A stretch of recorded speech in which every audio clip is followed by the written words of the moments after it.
আমি একটা fry pan গরম করে নিয়েছি, তাতে একটু কালো জিরে দিয়েছি, একটুখানি হলুদ দিয়েছি। এবারে টমেটো দেবো।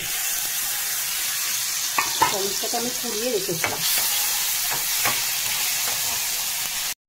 এবার এক সাইডে একটু রসুন দেবো।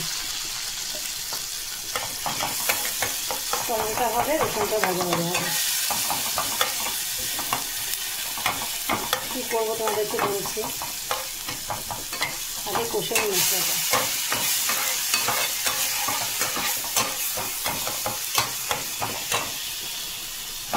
কষাও।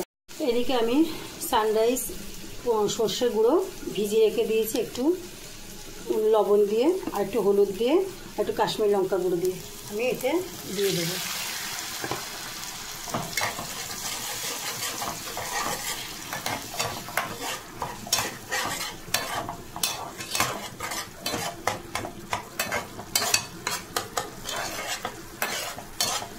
বেশি কষার দরকার নেই, যেহেতু সর্ষে তিতো হয়ে যাবে।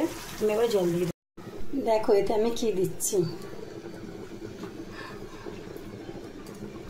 এক এক করে দিয়ে দেবো।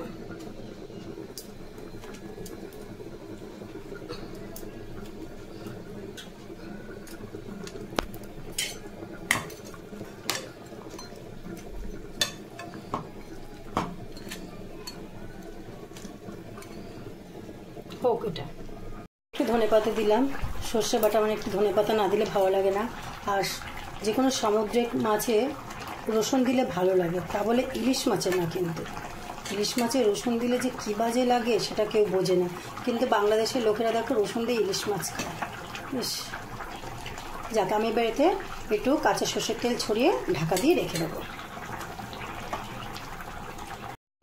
দেখো পমফ্রেট মাছটা আমার কমপ্লিট, চাপা দিয়ে রেখেছিলাম, 5 মিনিট পরে তোমাদেরকে দেখালাম। দেখো কত সুন্দর দেখতে লাগছে, খেতেও খুব টেস্ট হয়েছে।